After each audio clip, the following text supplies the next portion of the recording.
अस्सलाम वालेकुम स्टूडेंट, आपका इस YouTube चैनल पर वेलकम है। आज का हमारा टॉपिक है फ्रैक्शन। और फ्रैक्शन जो है बहुत ही इम्पॉर्टेंट पार्ट होता है हमारे लाइफ के अंदर। हम जब स्टूडेंट रहते जब भी ये पार्ट बहुत इम्पॉर्टेंट रहता है। और जब हम कुछ पार्ट को डिवाइड करते हैं आगे चलकर, फॉर एग्जांपल अगर कोई प्रॉपर्टी का डिवीज़न है वहाँ पर भी हमको फ्रैक्शन का रोल आता है, या कोई प्लॉट का डिवीज़न है वहाँ पर भी हमको फ्रैक्शन का काम आता है। और अगर कोई बिजनेस में इन्वॉल्व है और पार्टनर है तो वहाँ पे भी हमको फ्रैक्शन का यूज़ होता है। तो ये बहुत इंपॉर्टेंट टॉपिक है, तो मैंने सोचा कि इस पर एक वीडियो बना दूँ। और बहुत ही इजी लैंग्वेज में वीडियो बनाया गया है, ये आखिरी तक देखना आपने, बहुत ही इंटरेस्टिंग वीडियो है। तो चलो आज का टॉपिक शुरू करते हैं, फ्रैक्शन किस टाइप से रहता है। तो पहले ध्यान में रखना कि फ्रैक्शन के अंदर जो है, फ्रैक्शन की डेफिनेशन जो है, तारीफ जो है, फ्रैक्शन का मतलब कसर होता है, कसर। फ्रैक्शन मतलब किसी भी चीज़ का कोई पार्ट, हिस्सा। फॉर एग्जाम्पल अगर आपकी एक प्रॉपर्टी है, आप बोल रहे कि इसके अंदर मेरा एक हिस्सा है, तो इसका मतलब आप कुछ फ्रैक्शन आपका भी है उसके अंदर, कुछ पार्ट आपका भी इन्वॉल्व है। तो मतलब फ्रैक्शन क्या है? It is a part of an object, किसी भी चीज़ का एक हिस्सा रहता है। फॉर एग्जाम्पल मैं आपको बताता हूँ, इसके अंदर जो है दो चीज़ें इन्वॉल्व होती है, एक रहता है न्यूमरेटर और एक रहता है डिनोमिनेटर। न्यूमरेटर को बोलते हैं हम शुमार कुनिंदा, ऊपर वाले को, और नीचे वाले को बोलते हैं डिनोमिनेटर। फॉर एग्जांपल फ्रैक्शन अगर हमको लिखना है तो इस टाइप से लिखा जाता है, न्यूमरेटर बाय डिनोमिनेटर। मतलब नसब, शुमार कुनिंदा बटे नसब नुमा। क्या रहता है? शुमार कुनिंदा बटे नसब नुमा। ये दो चीज़ें मिलकर फ्रैक्शन बनता है, शुमार कुनिंदा बटे नसब नुमा। न्यूमरेटर बाय डिनोमिनेटर, डिनोमिनेटर कौन सा रहता है? नीचे का पार्ट होता है। अब फ्रैक्शन हम निकालते कैसा है? फॉर एग्जांपल अगर आपके पास ये कोई भी चीज़ है, वाटरमेलन या जो भी है आपके पास, ये प्रॉपर्टी जो भी है, आप इसको इस तरह से डिवाइड कर रहे हैं, मतलब यहाँ पे इसके दो हिस्से कर रहे हैं। इसका मतलब आप इसको दो पार्ट में डिवाइड कर रहे हैं, मतलब एक चीज़ को आप कितने इसमें डिवाइड कर रहे हैं? दो चीज़ में। तो आपके पास क्या होगा? 1/2, दैट मीन्स 50%। मतलब फॉर एग्जाम्पल आपने हिस्सा लिया इस तरह से, मतलब ये 1/2 आपने लिया। अब बचे वाला रिमेनिंग पार्ट कौन सा है? 1/2 बच गया, मतलब ये दूसरे का हिस्सा हो गया। अब इसे जो ये फ्रैक्शन हो गया 1/2, मतलब एक चीज़ को हमने दो इसमें डिवाइड करे। अगर आप इसकी एडिशन करेंगे 1/2 प्लस 1/2, तो यहाँ पे देखिए 1 + 1 कितना हो जाएगा? 2, और ये 2/2 मतलब 1, मतलब ये पूरा 1 है, तो इसके दो हिस्से करें 1/2, ये 50% हो गया। कितना हो गया? 50% हो गया। अब फॉर एग्जाम्पल आपने इस तरह से एक चीज़ ले लिए। अब यहाँ पर आप इसके 4 हिस्से कर रहे हैं। कितने हिस्से कर रहे हैं? 4 हिस्से कर रहे हैं, लेकिन आप किसी को एक ही हिस्सा दे रहे इस तरह से, मैं शेडेड वाला, मतलब हिस्से कितने हो रहे हैं इसके? 4। अब 4 इसमें डिवाइड हो रहा, मतलब 4 इससे डिवाइड कर दे रहे। एक इसको कितने से डिवाइड करें? 4 इससे। और शेडेड वाला पार्ट मतलब कितना है फ्रैक्शन में? 1 है, तो ये होगा 1/4। लेकिन अब ये रिमेनिंग पार्ट कितना बचा? तो रिमेनिंग कितना है? 1 2 3, मतलब 1 2 3। सामने वाले को कितना जा रहा है? 3 पार्ट, और 4 हिस्सों में डिवाइड हुआ है। मतलब यहाँ पे 4 हिस्सों में से 3 हिस्से इसने लिया, एक हिस्सा लिया, ये अदर पार्ट कहलाता। इसे अदर पार्ट क्यों कहते हैं बच्चों? देखिए कैसा, 3/4 प्लस 1/4, दोनों का डिनोमिनेटर क्या है? कॉमन है। अभी आगा 4, और ये 3 + 1, ये आगा 4। 4/4 मतलब क्या आता है? 1। आंसर पूरा 1 है, मतलब दोनों की एडिशन करें तो आंसर कितना आएगा? 1। तो रिमेनिंग पार्ट जो रह जाता है वो अदर पार्ट कहलाता, और ये हमारा हिस्सा हो गया। अब फॉर एग्जाम्पल अगर आपने इस तरह से करें, अब यहाँ से आपने इस चीज़ को डिवाइड कर दिए। अब देखिए मैंने यहाँ पर इस तरह से कर दिया। कितने इसमें डिवाइड हो? 1 2 3 4 5 6।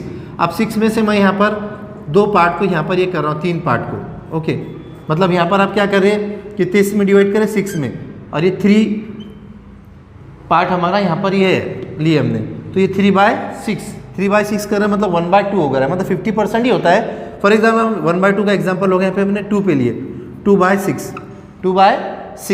अब बचे वाला पार्ट कौन था बेटे? 1 2 3 पार्ट बच गया, मतलब 3/6 यहाँ पर हमारे पास बच गया। 1 2 3 4 5 6। ओके, अब यहाँ पे हमारे पार्ट जो रिमेनिंग हुआ, यहाँ पे 2 इसमें लिए हमने, 1 2 3 4 बच गए, मतलब 4/6, 4 पार्ट हमारे अदर पार्ट कहलाते हैं। अब इसका एडिशन कीजिए आप, ये 4/6 प्लस 2/6, देखिए 6 कॉमन है, और ये 6 + 6, ये 6/6 कितना था? 1। पूरा आंसर कितना था? 1। मतलब 2/4 पार्ट जो है इसका हमारा यहाँ पे शेडेड है, और 4/6 कैसा रिमेनिंग है। इस तरह से फ्रैक्शन को हम कैलकुलेट करते हैं। अब इसके कुछ और एक एग्जांपल लूँगा मैं ताकि आपको और भी अच्छे से फ्रैक्शन समझ में आए, और आप आपकी प्रॉपर्टी में, आपके जो भी चीज़ रहती है आपकी बिजनेस के अंदर या आपके डेली कैलकुलेशन के अंदर फ्रैक्शन को बहुत अच्छी तरह से समझे। तो आई होप आपके समझ में आऊँगा, इसका स्क्रीनशॉट ले लीजिए। देखिए बच्चों, हमारा नेक्स्ट एग्जाम्पल यहाँ पर 1 2 3 4 5 6 7 7 यहाँ पर जो है शेडेड पार्ट है और बचे वाले अनशेडेड है, मतलब ये आपका यहाँ पर अलग चीज़ हो रही।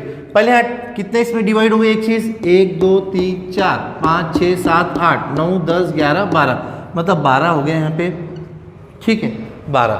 अब इसमें शेडेड वाला कितना है, शेडेड वाला कितना है 1 2 3 4 5 6 7, ये 7 बाय 12, ये क्या है शेडेड पार्ट है। अब अनशेडेड कितना है अपने पास देखना पड़ेगा। अब यहाँ पर आपको पता है कि 12 पार्ट में तो है, अदर पार्ट जो है 12 है, पूरे इससे 12 है, ओके। अब 7 में 3 मिलाए 10 और 2 5, मतलब बचे वाले कितने 5 है, देखिए 1 2 3 4 5, तो बचे वाला पार्ट कितना है 5 बाय 12, 5 बाय 12। तो इसका मतलब दोनों की एडिशन करें तो 1 आंसर आता है, ये 5 + 7, 7 और 3 10 और 2 12, 12 बाय 12 इज इक्वल टू 1। मतलब हमारे पास अदर पार्ट कितना है 12 बाय 12 और शेडेड पार्ट कितना है 7 बाय 12। अब यहाँ पर अगर हमको फॉर एग्जांपल मैं यहाँ 6 ही कंसीडर करता हूँ, ये 6 फेजेस ले रहा हूँ यहाँ पे, मतलब 6 इसमें डिवाइड हो एक चीज़, 6 हिस्से हो रहे हैं यहाँ पे, मतलब 6 से डिवाइड करते हैं हम, ओके। 6 में आपके पास जो है पार्ट कितना है यहाँ पर 1 2 3 4 5 6, मतलब आपके 6 यहाँ पर है, 6 इसमें 6 है, मतलब यहाँ पर आपके पास 8 है, 8 पार्ट में से आपके 6 है, ओके। 6 बाय 8, मतलब यहाँ पे क्या हो जाएगा 2 3 ज़ा 6 2 4 ज़ा 8, यहाँ से 2 2 गेट कैंसिल, मतलब आपने कितना लिया 3 बाय 4, कितना लिया 3 बाय 4। अब यहाँ से 3 बाय 4 आ गया आपका। अदर पार्ट जो होगा आपका, जो आप फ्रैक्शन में लाके 8 इसको 2 से मल्टीप्लाई करके लेकर आ सकते हैं, लेकिन मेरा मकसद जो है इसके अंदर समझाने का कि ये 3 बाय 4 मतलब कितना हो रहा। अब देखिए, अब मैंने यहाँ 3 बाय 4, अपने पास टोटल कितने थे 8, टोटल कितने थे 8, तो ये 4 1 ज़ा 4 4 2 ज़ा 8, 4 1 ज़ा 4 4 2 ज़ा 8, मतलब यहाँ 3 × 2, 3 × 2 कितना होता है 6। इसका मतलब 3 बाय 4 मतलब कितना हो रहा है 6 पार्ट यहाँ पे शेडेड है, 6 पार्ट के यहाँ पे शेडेड है। अब देखिए यहाँ पे 6 पार्ट शेडेड है, 1 2 3 4 5 6 और 2 जो है अपने बचे हुए, इसका मतलब 8 में से यहाँ पे 6 शेडेड है और 2 जो है अनशेडेड है, मतलब इसे कलर नहीं किया है। इस तरह से हम फ्रैक्शन निकाल सकते हैं। अगर आपको किसी ने कहा कि भाई आपका 1/3 पार्ट्स है, आपका 1/3 पार्ट्स है, फॉर एग्जांपल यहाँ पे एक चीज़ है, एक चीज़ के हम यहाँ पे 3 पार्ट कर रहे हैं, कितने पार्ट कर रहे हैं यहाँ से 3, ये 3 पार्ट हमने किए। अब ये 3 पार्ट किए, इसका मतलब 3 से डिवाइड हो गया, काय से डिवाइड हुआ 3 से। अब 3 से डिवाइड होगा, अब यहाँ पर एक चीज़ के हम 3 हिस्से करें तो आपको बता रहे कि आप तीसरे इसके हिस्सेदार हैं, तो बचे वाला जो है वो कितने का हिस्सेदार होगा, वो कितने का शेयर करेगा, तो आप बताएंगे कि भाई यहाँ तो 3 है, चलो यहाँ 3 आ गया, 3 से डिवाइड हुआ। अब इसको 3/3 करना है तो मतलब ये 2, तो बचे वाला हिस्सेदार कितने का 2/3 का, मतलब जो दूसरा पार्टनर उसको 2/3 मिलेगा। अब ये 2/3 है, अब 2/3 है, तो हमको 2/3 हिस्सा निकालना कैसा है, पार्ट निकालना कैसा है, तो मैंने वो एग्जांपल के जरिए से आपको क्लियर करके दिया। अब देखिए जो भी नंबर जितना पार्ट है 2/3, फॉर एग्जांपल 2/3 मैंने यहाँ पे ले लिया हूँ, 2/3 कितने में से 3 में से, कितने में से 3 में से, ओके। अब यहाँ से डिवाइड कर दिए, 3 हिस्सों में से 3 गेट कैंसिल, मतलब उसको 2 हिस्से मिल रहे हैं और आपको 1 हिस्सा मिल रहा है। फॉर एग्जांपल 1/3 आपने 1/3 लिया ना, कितने में से 3 में से, तो 3 गेट कैंसिल, आपको मिला 1 हिस्सा। ऐसा 1 और 2 टोटल हो गए 3। तो इस तरह से हम फ्रैक्शन का कंसेप्ट अंडरस्टैंड करते हैं और ये बहुत ही अच्छा टॉपिक है और बहुत ही मज़ेदार टॉपिक है। अगर ये आपको समझ में आया तो आप इसका स्क्रीनशॉट लीजिए और वीडियो अगर पसंद आए तो इसे लाइक कीजिए और इसे आगे भी शेयर कीजिए ताकि दूसरे बच्चे भी ये वीडियो के ज़रिए से फ़ायदा उठा सके और कॉम्पिटिटिव एग्ज़ाम हो चाहे कोई भी एग्ज़ाम हो अपने उसके अंदर अच्छे नंबर तो हासिल कर सके। ओके, थैंक्स फॉर वॉचिंग, मिलते हैं अगले वीडियो में।